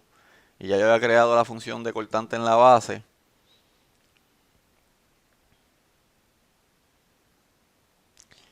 Y fíjense que nos queda una curva. Quizás la puedo llevar a más, pero ya ahí está llegando al máximo. O sea que está como por los 90 y se desplazó 2 pulgadas. Si lo llevo a 3 voy a empezar a ver la caída que modela SAP 2000. Así que lo voy a dejar así, pero eso nos da que la capacidad está en un poquito menos de 100. Por 90 yo diría. No, no llega a 90, ¿verdad? Eso está como en los 80. Ahí me leo 85, 86. Pero fíjense lo mucho que se desplazó para llegar a esa capacidad. Estamos hablando de 2 pulgadas. Y yo creo que yo lo había corrido a 3 y ya en 3 se ve que empieza a caer. Así que quizás 2.5 es válido todavía. Pero nada, estamos por ese orden. No me interesan los números exactos. Así que le voy a dar safe a este. Claro, esto es todo trabajando como pórtico. Pero fíjense, yo modelé la Riostre.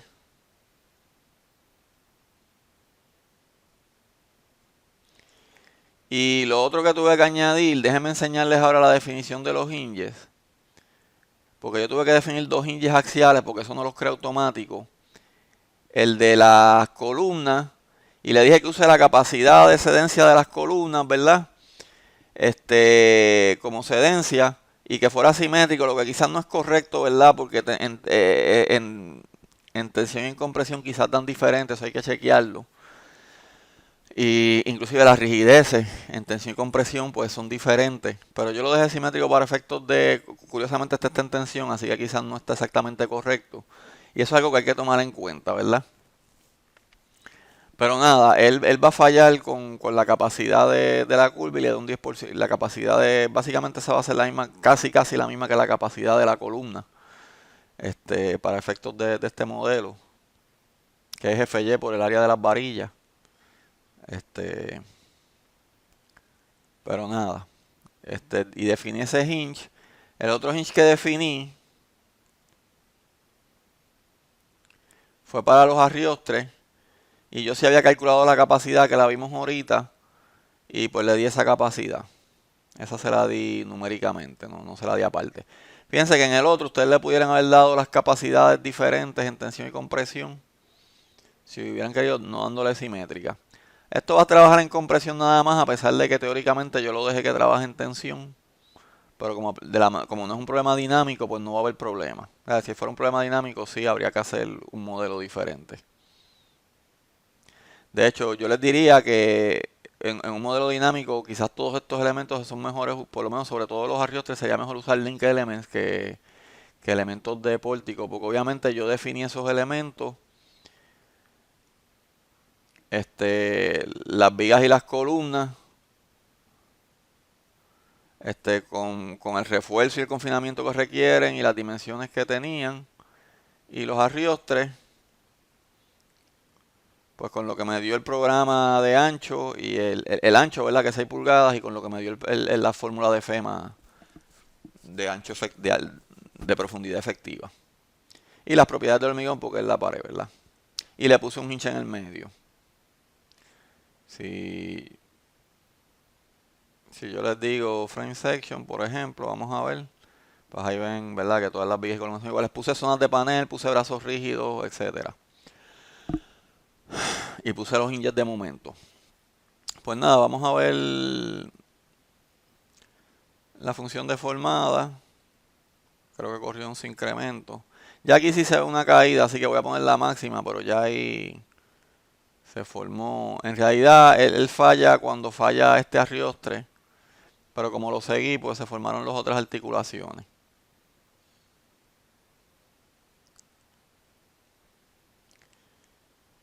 Le di la de Puchover, curiosamente no lo había hecho, y pues salió la curva de Puchover que debe ser igual a la... Y sí, punto 4 y ciento y pico. Vamos a ver la display. Plus function.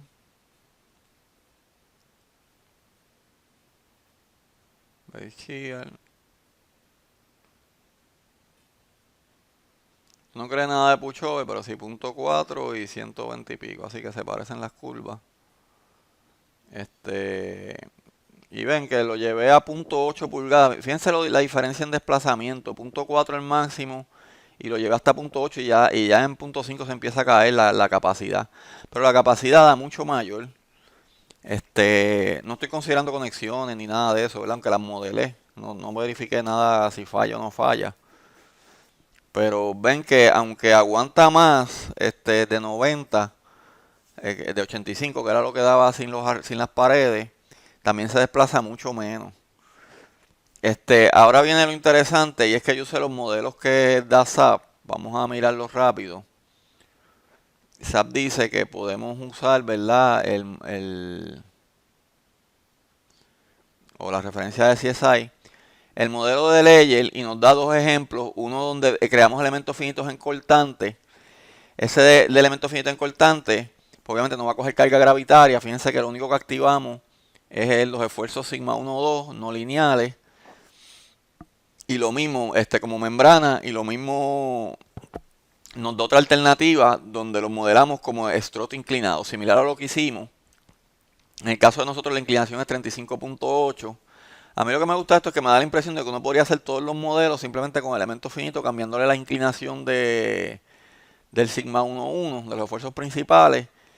Pero la realidad es que cuando uno ve los resultados son tan diferentes a lo que acabamos de hacer que uno no sabe lo que está pasando. Así que yo corrí estos dos casos. Vamos a verlo. Ah, pero aquí dice algo bien importante. Y no sé si tengo imágenes. Fíjense, ¿verdad? Que teóricamente cuando se empieza a deformar, si no está, ¿verdad? Pegado de una manera monolítica, pues piensa que va a pasar esto, que se va a despegar. Y él le dice, el mismo programa le dice que para modelar esto,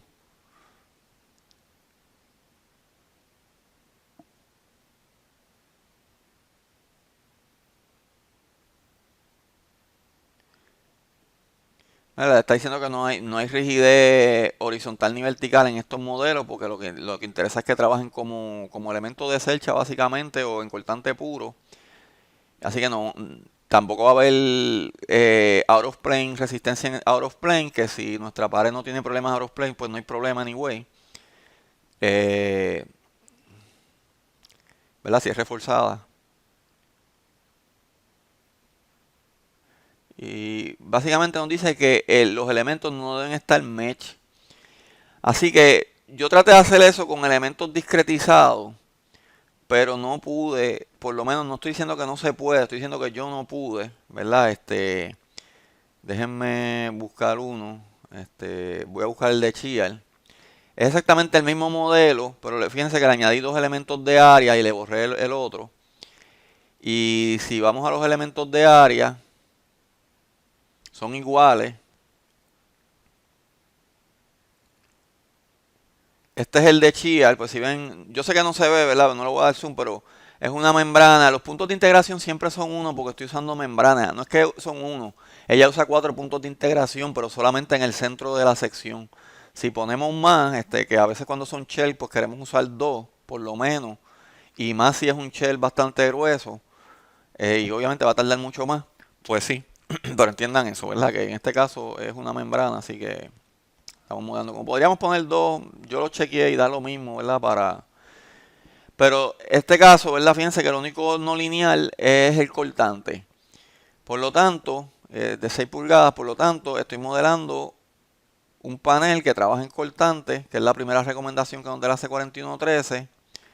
Si ven, voy a poner los esfuerzos de la membrana, del layer, los de cortante, para no sé cuántos steps corrió 10. Y ahí se ve que lo que está es en cortante, pero solamente un panel. Si ven la forma deformada,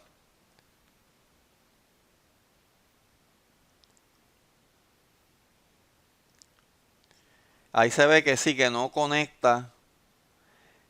Es un poco tricky porque sí conecta los otros nodos, ¿verdad? Así que, pero no está conectado con las columnas. Así que, y fíjense que ahora falló la columna en tensión. Ahora, el problema es que cuando uno hace estos modelos, este, y esto va a ser similar en todo, vamos a hacer el pushover.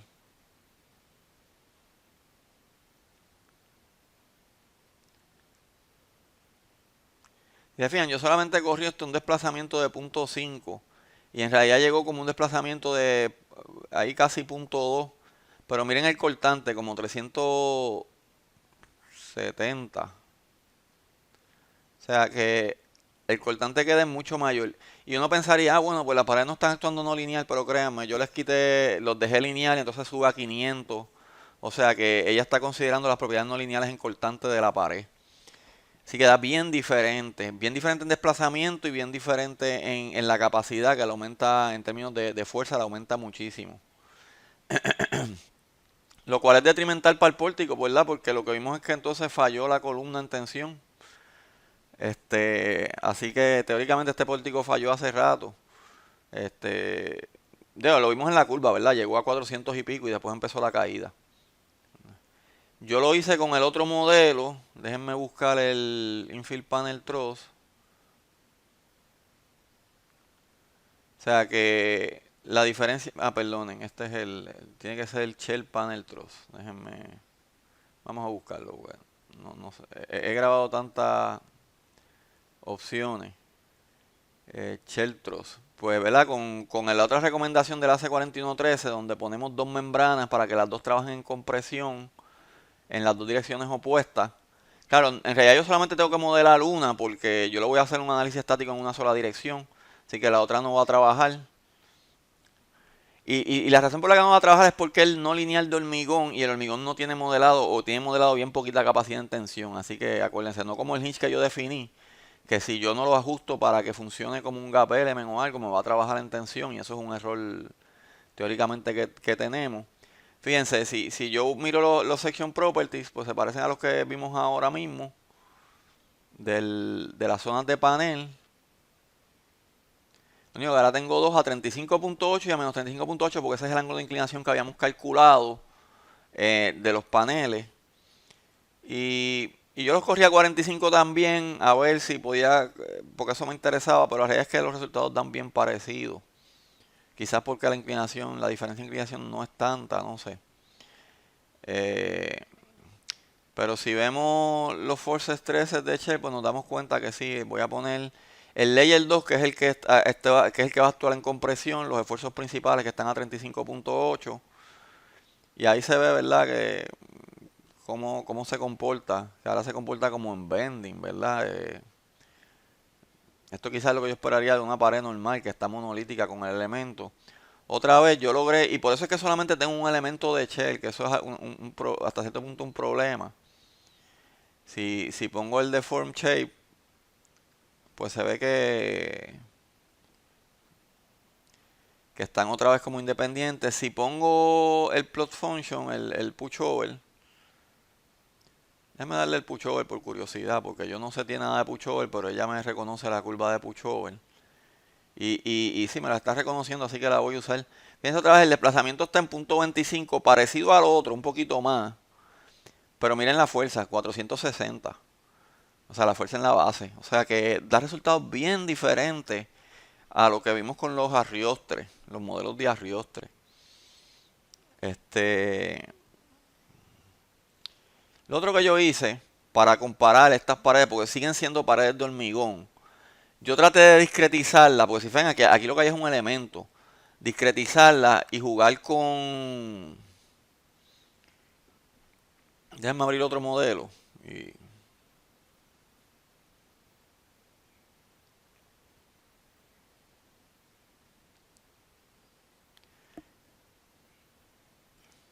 Antes de correr yo traté de discretizarla y tratar de correrlo como que solamente están pegados en estos nodos, que otra vez uno sabe, viendo el dibujo, y por eso yo sigo teniendo mis dudas, ¿verdad?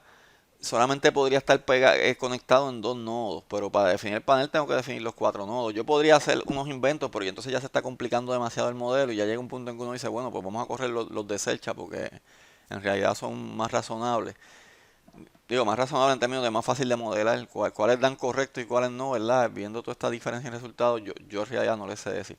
Pero yo dije, pues vamos a suponer que la pared es monolítica con el frame, así que va a trabajar como pared, y ahora yo definí dos modelos de área, que definí tal y como lo habíamos discutido en la clase, las propiedades no lineales, usando el método en camada. La única diferencia es que ustedes ven que solamente hay top bars, porque están en la mitad del shell, porque lo que estoy asumiendo es que solamente hay una malla de acero, porque si era una pared de relleno, típicamente lo que uno puso fue una malla de refuerzo de temperatura de número 4 a 18, pero lo puse, ¿verdad? Consideré que estaba suficientemente bien anclado a los boundary elements para que trabajen juntos. Claro, el modelo sigue siendo una pared de relleno, pero está, ahora sí, cuando voy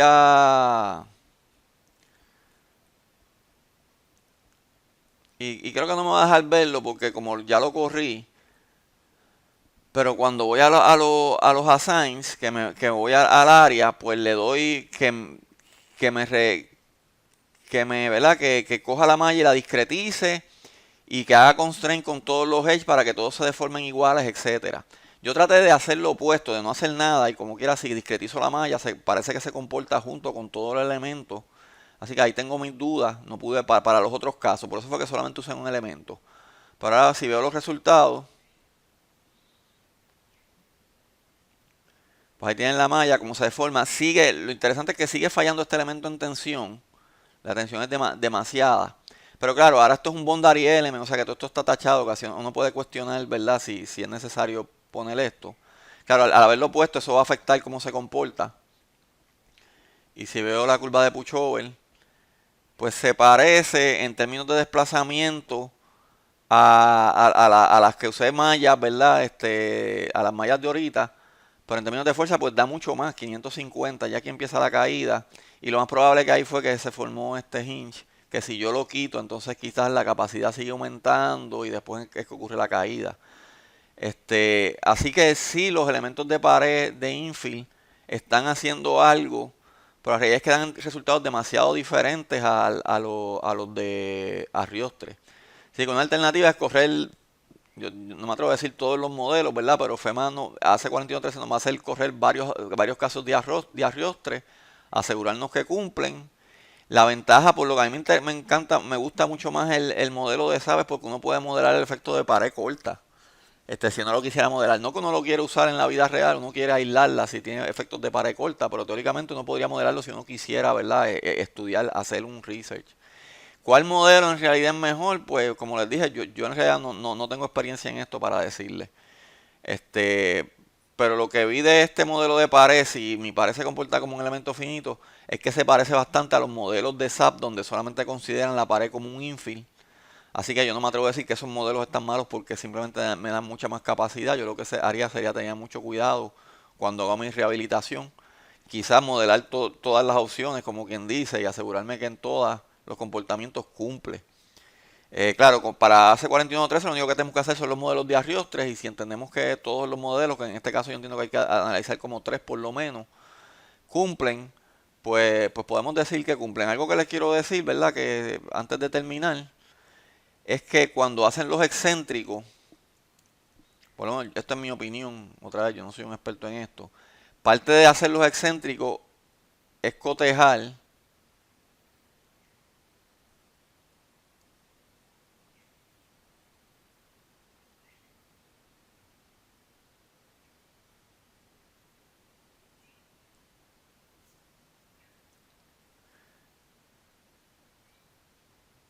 No lo pude dibujar bien, pero vamos a...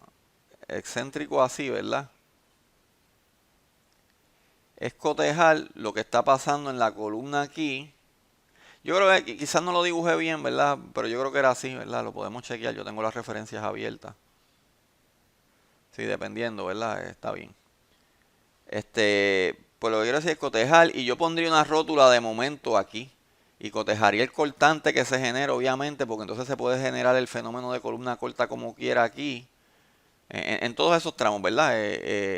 Claro, siempre tengo que chequear el cortante en la conexión, ¿verdad? Ahora el cortante va a estar aplicado antes, no justo en la conexión. Pero no importa, eso, en general, pues vamos a tener todas las fuerzas necesarias para chequear el cortante que se está generando en la conexión. Este, pero tengan en cuenta eso. Yo pondré unas rótulas aquí para ver qué pasa. No vaya a ser que esté plastificando aquí porque la fuerza, ¿verdad? Causa algún efecto en el diagrama de momento debido a la gran fuerza que le estamos aplicando ahora en compresión ahí, a ese segmento. Y obviamente habría que chequear la capacidad en cortante de la columna y en especial el efecto de columna corta que ahora sí podría pasar ahí. Así que hay unas cositas bien interesantes que pueden pasar cuando uno usa los modelos excéntricos que habría que chequear. Bueno, como les dije, no es que yo sea un experto en esta parte de modelar infills, pero sabemos que si los hay, tenemos que considerarlos, ya sea incluirlos en el modelo como parte del sistema de resistencia de carga o aislarlos. Este, Diciendo considerarlos como en el modelo de resistencia de carga, si uno tiene casas pequeñas que uno quiere evaluar, que no fueron diseñadas para sismo, es posible que usar esos paneles o quizás rehabilitarlos sea la manera más efectiva de hacer que la casa resista cargas sísmicas.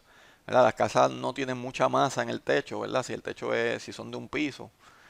Y quizás con eso, mejorando los detalles de conexiones y de la capacidad de la pared, pues podríamos quizás hacer que aguante, ¿verdad? Rehabilitarla. Bueno, pues con esto los dejo y nos vemos en la clase que viene. Lo único que voy a añadir es que Espérense, déjenme moverme, salir de aquí. Es que en esta semana también les voy a poner el ejemplo de conexión de hormigón del caso especial ese que discutimos. Simplemente para que lo vean, porque se podría hacer en SAP. Como les dije, yo no lo haría si yo fuera a hacer un modelo, pero si uno por alguna razón quiere estudiar una conexión de hormigón, pues por eso fue que quise discutir un modelo que aplique directamente al caso de hormigón, que es un modelo que todavía está en research, si leen la tesis que yo les incluí en la referencia. Pero para efectos de modelar el comportamiento elástico, en teoría ese modelo sería mejor, en teoría, ¿verdad? Sería mejor que el Scissors Model hasta cierto punto, porque representaría mejor el comportamiento del hormigón y de la conexión. El Scissors Model, aunque yo entiendo que es muy bueno, es más como para cero, pero no que no lo podamos usar, ¿verdad? En estos análisis cuando estamos dejando esa conexión elástica. Bueno, con eso los dejo y hasta la clase en vivo.